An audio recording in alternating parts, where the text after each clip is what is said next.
दर्शकों, हरिओम, जय श्री राम। आज बहुत ही महत्वपूर्ण विषय लेके आपके सामने आया हूँ।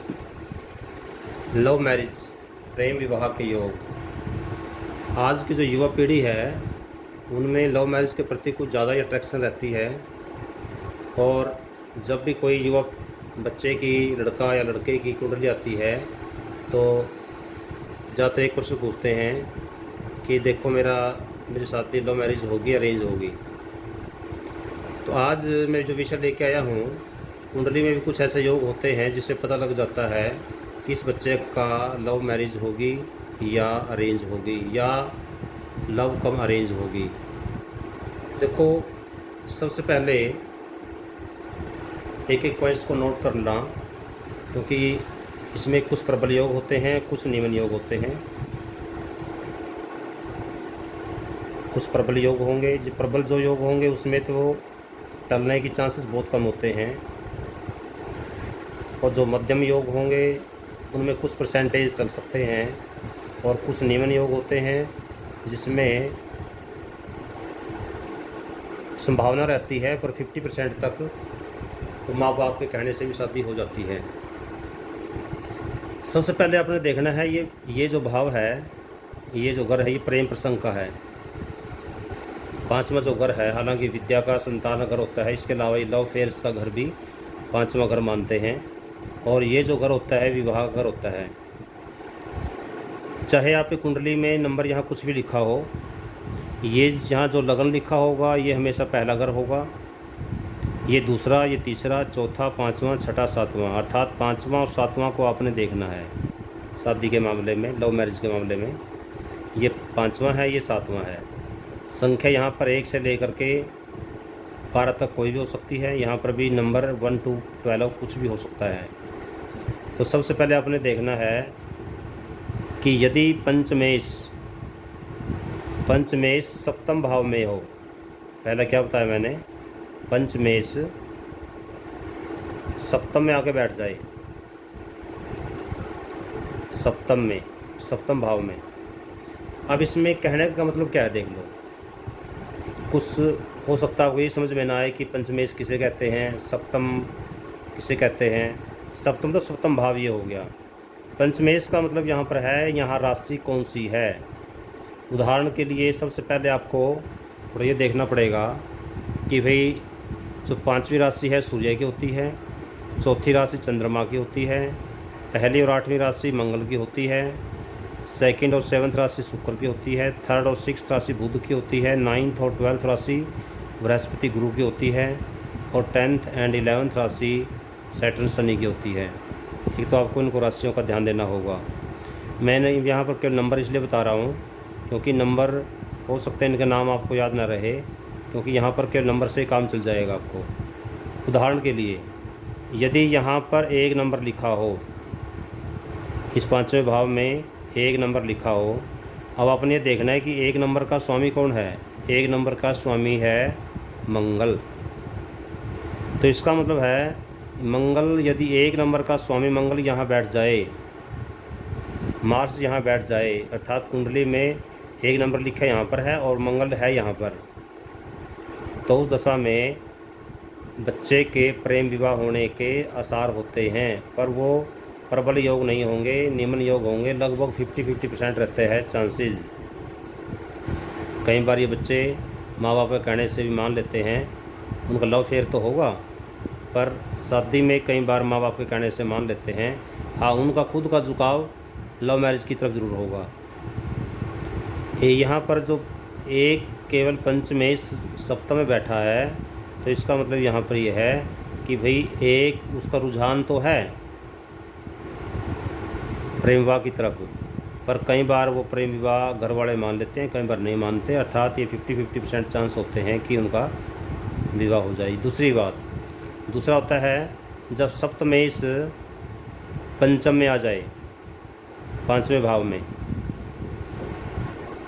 सप्तमेश पंचम में, जैसे उदाहरण के लिए यहाँ 1 था, हमने 1 माना था यहाँ पर 1 राशि, तो यहाँ 2 होगा, तो यहाँ 3 होगा। तो यहाँ ये 3 राशि है, हम उदाहरण के लिए ले रहे हैं केवल अभी। यदि यहाँ राशि 3 नंबर लिखा है तो आपने ये देखना है कि 3 नंबर कहाँ है, 3 नंबर बुध का है। तो 3 नंबर यदि बुध का है तो यहाँ पर 1 2 3 ऐसे लिखा है, पर बुध यहाँ आ गया, यहाँ पर। ठीक है, अभी मैंने ये नहीं बताया आपको कि 1 नंबर मंगल भी यहाँ है। अभी मैं केवल बुध के बारे में ही बात कर रहा हूँ, मंगल तो कहीं और बैठा हुआ है। अभी केवल जो बात कर रहा हूँ कि यहाँ 3 नंबर लिखा है, 3 नंबर का स्वामी बुध यहाँ बैठा है प्रेम प्रसंग के भाव में। तो भी जो जातक का विवाह है, विवाह में लव मैरिज की इच्छा रहेगी, पर घर वाले उनकी बात मानने या न मानने, दोनों बातें हो सकती हैं। तो इसका भी ये जो निमन योग होते हैं तो इसके भी 50-50% चांस होते हैं। तीसरा आता है, इसके लगभग 90% चांस होते हैं। इसी उदाहरण से ले लेते हैं कि 1 2 3 राशियाँ हैं, इन राशियों 1 का स्वामी मंगल यहाँ बैठ जाए और 3 का स्वामी बुध यहाँ बैठ जाए, अर्थात इंटरचेंज हो गए। इसका स्वामी यहाँ बैठ गया, इसका स्वामी यहाँ बैठ गया, तो उस दशा में इसके चांसेस लगभग 90% होंगे। लगभग 90 से ज़्यादा वैसों को कम नहीं होंगे, 90 से ज़्यादा ही हो सकते हैं, कम नहीं होंगे। अर्थात उनके अरेंज मैरिज के चांसेस काफ़ी कम रहेंगे। हाँ, लव कम अरेंज हो सकता है, पर उनके लव मैरिज के चांसेस बहुत ज़्यादा रहेंगे। तीसरा पार्ट आता है, जैसे यही हम उदाहरण ले लेते हैं। 1 नंबर यहाँ था, 3 नंबर यहाँ था, 1 का स्वामी मंगल और 3 का स्वामी बुध कहीं बैठ जाए, जैसे भाग्य भाव में बैठ जाए, बुध और मंगल यहाँ बैठ गई। इनके स्वामी कोई भी हो सकते हैं, ये तो केवल बुध और मंगल में राशि के हिसाब से ले रहा हूँ। एक उदाहरण आपको और भी दूंगा ताकि आपको समझ में आ जाएगा। ये बुध और मंगल का ही तो रट्टा मत लगाना, यहाँ पर राशि कोई भी हो सकती है। अब यहाँ इसका स्वामी बुध और इसका स्वामी दोनों इकट्ठे एक जगह युति बना ली भाग्य भाव में, तो ऐसे जो योग होता है वो लगभग प्रबल योग में आता है। इसके लगभग 99% कह सकता हूँ मैं कि चांसेस रहेंगे जब दोनों पंचमेश और सप्तमेश के दोनों युति एक जगह हो। 99% चांसेस रहते हैं, 99, कम नहीं होगा। 1% इसलिए छोड़ देते हैं क्योंकि कई बार कोई दूसरा ऐसा योग हो, दूसरा ऐसा प्रबल योग हो जाए और बच्चे जो माँ बाप के दबाव में या बच्चे माँ बाप की रिस्पेक्टिव ज़्यादा हों तो अलग बात है। अदरवाइज़ उनका जो चांसेस है 99% बच्चे घर वालों को कैसे मनाएंगे। और यदि इसी कुंडली के अंदर ये योग के साथ साथ यदि साथ में कोई जो आत्मबल कमज़ोर भी हो, आत्मबल कमज़ोर हो, अर्थात उसको हम ये कह सकते हैं कि बदनामी के योग हों। यदि किसी कुंडली में बदनामी के योग भी हों तो लव मैरिज जो बच्चे करते हैं वो घर से भाग करके करते हैं। यदि बदनामी का योग भी कुंडली में हो तो जब घर वाले नहीं मानेंगे तो बच्चे बगावत कर देते हैं। ठीक है, तो उस दशा में बदनामी के योग के साथ साथ यदि ये योग भी हों तो बच्चे बगावत करके अपनी शादियां कोर्ट में या जैसे भी कर लेते हैं। हाँ, यदि कुंडली में केवल और केवल बदनामी के योग तो हैं पर ये वाले योग नहीं हैं तो उस दशा में बच्चे क्या करते हैं, बदनामी तो करवाएंगे पर उनकी ऐसी स्थिति बनेगी कि उनकी लव मैरिज नहीं होगी। इसमें केवल बदनामी तो होगी पर उनकी लव मैरिज नहीं होगी यदि केवल बदनामी के योग हैं और इनमें से कोई योग नहीं है। इसके अलावा अगला योग प्रेम विवाह का अगला योग आता है। ये बहुत ज़्यादा प्रबल योग है। ये भी जब ये मैंने बताया था, जो ये वाला योग था कौन सा था कि पंचमेश और सप्तमेश दोनों इकट्ठे बैठे हों, दोनों की युति एक जगह हो। और अगला कई बार ऐसे भी होता है, ये उससे भी प्रबल योग है कि पंचमेश सप्तमेश दोनों इकट्ठे बैठे हैं। इसके अलावा साथ में लग्नेश भी इकट्ठा हो गया, लग्नेश भी तीनों इकट्ठे बैठे हैं। तो ये बहुत ही प्रबल योग है। इसमें तो टलने के 1% भी चांस नहीं होते। तो लगभग 100% मान के चलो कि उसकी लव मैरिज ही होगी। जब जिस समय ऐसी स्थिति हो जाए कि इसका स्वामी भी इसका स्वामी और लगन का स्वामी तीनों एक जगह कहीं भाग्य भाव में बैठे हों, कर्म भाव में बैठे हों, कहीं पर बैठे हों, तीनों एक जगह बैठे हों, तो उस समय लगभग 100% चांस होते हैं कि बच्चा लव मैरिज ही करवाएगा। यदि कोई कुंडली में बदनामी के योग नहीं है तो माँ बाप की सहमति से होगी। यदि बदनामी के योग हैं तो बगावत करके करेंगे। अब वो बदनामी के योग कौन कौन से होते हैं उसके लिए मैं स्पेशल अलग वीडियो बनाऊंगा, क्योंकि बदनामी के एक योग नहीं कई योग होते हैं जिससे बच्चे जो ना माँ बाप को बदनामी करवा देते हैं, बाद में पछताते भी हैं। तो अगला जो पार्ट था, अभी मैंने जो बताए हैं, एक तो पहला बताया, दोबारा रिवाइज कर रहा हूँ। इसका स्वामी यहाँ बैठ जाए, इसका स्वामी पहला था जब जिसका स्वामी यहाँ बैठ जाए, दूसरा था जब इसका स्वामी यहाँ बैठ जाए, ये तो निम्न योग में आते हैं।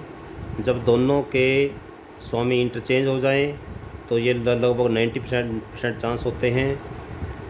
केवल 10% इसलिए क्या कह रहा हूँ कि कई बार बच्चे पे दूसरा योग हैवी हो जाता है, और कई बार जब इन दोनों के स्वामी की युति हो जाए तो लगभग 90% चांस होते हैं। और अगला है कि जब इन दोनों के स्वामी के साथ लगन के स्वामी भी किसी भाव में तीनों ग्रह एक जगह इकट्ठे हो जाएं तो फिर लव मैरिज के टलने के चांसेस बहुत ही कम, लगभग 100% मान के चलो कि होगा ही होगा। इसके अलावा ये तो था अभी तक युति की बात। कई बार जो दृष्टि है, दृष्टि से भी हम संबंधों को देखते हैं। कैसे? जैसे उदाहरण के लिए यहाँ पर कोई राशि है, अब हम राशि यहाँ पर कोई और चेंज कर रहे हैं। जैसे सपोज यहाँ पर 4 नंबर राशि हुई तो 4 का स्वामी चंद्र हो गया, तो 4 यहाँ होगा तो 5, 6 यहाँ 6 नंबर होगा। मैं उदाहरण ले रहा हूँ केवल, यहाँ 4 नंबर है, यहाँ 6 नंबर है। 4 का स्वामी कौन है? चंद्र। 4 का स्वामी कौन है? चंद्र। और 6 का स्वामी कौन है? 6 का स्वामी देख लो, बुध है। अब चंद्र बुध या तो इकट्ठे बैठे हों इसके अकॉर्डिंग, पंचमेश सप्तमेश दोनों इकट्ठे हों, या इसके अलावा दोनों की, अब ये देखो चंद्रमा की और बुध की जो दृष्टि है कौन सी होती है? इसकी दृष्टि भी 7वीं होती है और इसकी दृष्टि भी 7वीं होती है। दोनों की एक एक दृष्टियाँ हैं। हालांकि मंगल की, शनि की, राहु और केतु की और गुरु की, इनकी 3 दृष्टियाँ होती हैं। सूर्य, चंद्र, बुध, शुक्र, इनकी चारों की एक एक दृष्टि होती है, 7वीं दृष्टि। तो कहने का मतलब ये है कि उस दशा में क्या हो कि यदि यहाँ चंद्र हो तो यहाँ बुध बैठ जाए, यहाँ चंद्र हो तो यहाँ बुध बैठ जाए, यहाँ चंद्र हो तो यहाँ बुध बैठ जाए, यहाँ चंद्र हो तो यहाँ बुध बैठ जाए, यहाँ चंद्र हो तो यहाँ बुध हो, यहाँ चंद्र हो तो यहाँ बुध हो। ऐसे यदि यहाँ चंद्र हो तो यहाँ बुध हो, यहाँ चंद्र हो तो यहाँ बुध हो। तो इस प्रकार से ये चलेगा। आमने सामने जब देखते हैं तो जो दृष्टि योग बनता है, दृष्टि योग भी लगभग 90% चांस मान के चलो कि शादी के पूरे चांस होते हैं जब उनकी दृष्टि पूर्ण दृष्टि हो। यदि पूर्ण दृष्टि नहीं होती फिर टलने के चांस हो सकते हैं।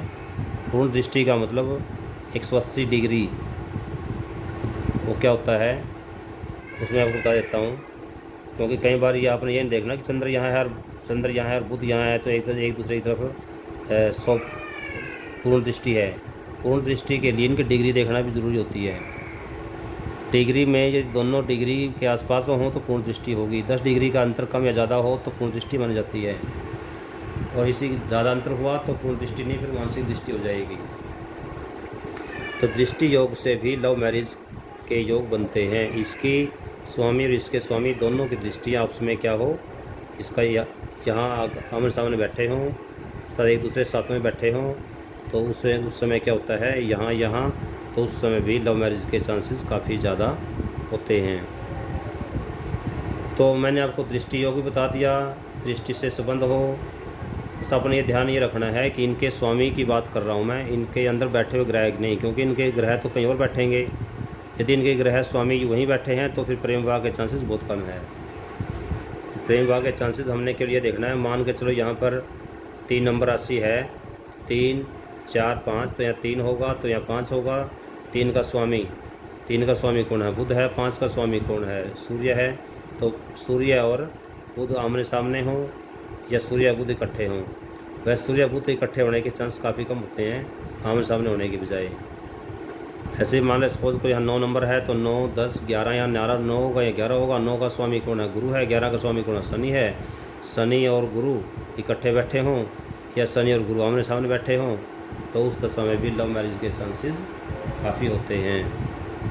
तो आज का जो विषय था वो मुख्य रूप से प्रेम विवाह के संबंध में था, क्योंकि काफ़ी जो ज्योतिष सीख रहे हैं या अपनी कुंडली खुद देखना चाहते हैं, अपने बच्चों की कुंडली देखना चाहते हैं, वो इस माध्यम से, इस वीडियो के माध्यम से ये ज़रूर पता लगा लेंगे कि उनकी लव मैरिज होगी बच्चों की या नहीं होगी, अरेंज मैरिज होगी या नहीं होगी। तो दर्शकों, अब थोड़ा सा अपना परिचय दे दूं। मैं पंडित महावीर भारद्वाज, कुरुक्षेत्र हरियाणा से। मैं ज्योतिष का कार्य शाम को 4 से 7 बजे तक करता हूं। और जो फ़ोन नंबर है आप नोट कर सकते हैं, 7027000138। ये मोबाइल नंबर है। यदि किसी ने अपनी कुंडली दिखलवानी है तो इस पर व्हाट्सएप करें, ठीक है। व्हाट्सएप के माध्यम से अपने DOB, date of birth, time, place और आपका जो क्वेश्चन है, ये 4 चीज़ें मेरे को आप भेज देना। और उसके बाद कॉलिंग के माध्यम से आपको अपनी समस्या का समाधान बता दिया जाएगा।